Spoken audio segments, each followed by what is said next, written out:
I think if it wasn't for art, nobody would speak. And that's a sad reality because you depend on art to be kind of the reflection of the times that you are in. I'm Gemma Kearney, and this is the Sound Odyssey, where we take musicians out of their comfort zones to collaborate across the globe. This time, we're going to Beirut, Lebanon. A city once ravaged by civil war, now re-emerging as a burgeoning cultural hub.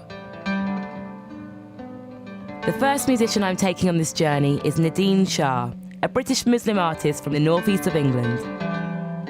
I keep hearing the stories and I keep seeing photographs of how Beirut once was the Paris of the Middle East, and now you see these buildings which are torn apart and you see bullet holes in the walls. You meet and see displaced people, Palestinians, Syrians, Kurds.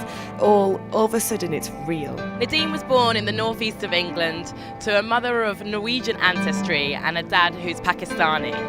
She very much explores the idea of immigration, religious identity and conflict in her music, and this is her first visit to the Middle East. Don't you worry what the neighbors think. My father, with him being from Pakistan, culturally there's some similarities between where he's from and here, and just the music I've been hearing from here for years. I've just been dreaming of coming.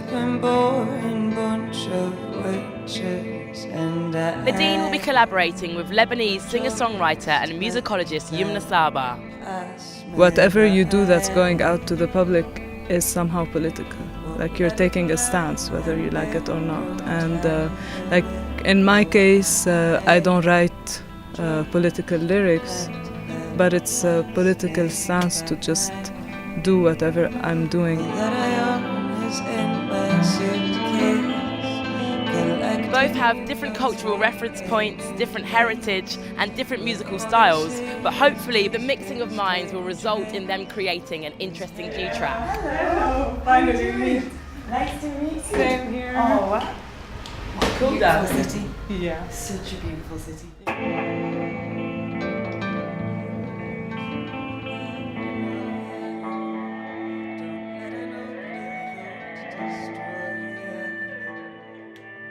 So what we've made this really weird piece, and it's like, I think we were playing it I played it a few times yesterday, and one time it was like I'd recorded it and it was 9 minutes long, but it didn't feel like it was 9 minutes. It was only when I looked at my phone afterwards and checked the time, and I was like, oh right, I felt like it was 2 minutes, but it's because you kind of just get into this zone because we were just playing this kind of repetitive refrain over and over again, and it's super hypnotic. So that's kind of fun, and that's not a way of working I've ever done before.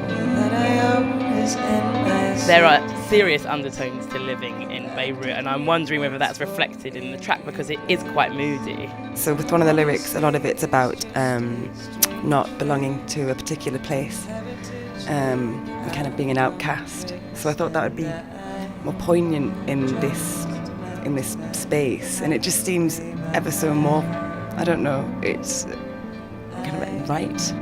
So what were your first impressions of Nadine? She's hilarious, like really, and it was very comfortable working yesterday because of the elaborate sense of humor. I think that her music is a really good indication of the attitudes in this country. She's a progressive, almost avant-garde musician, artist, but she also really embraces and has this fantastic pride. It feels like they're really making a conscious effort to retain and to celebrate Lebanese music. Personally, I have found this experience completely illuminating. I've never been to this part of the world. It's totally different to how a lot of the media portrays it.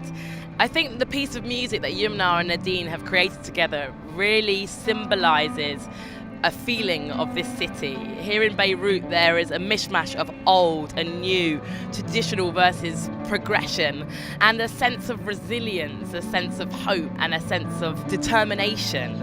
And I feel like the meeting of minds musically has created exactly that.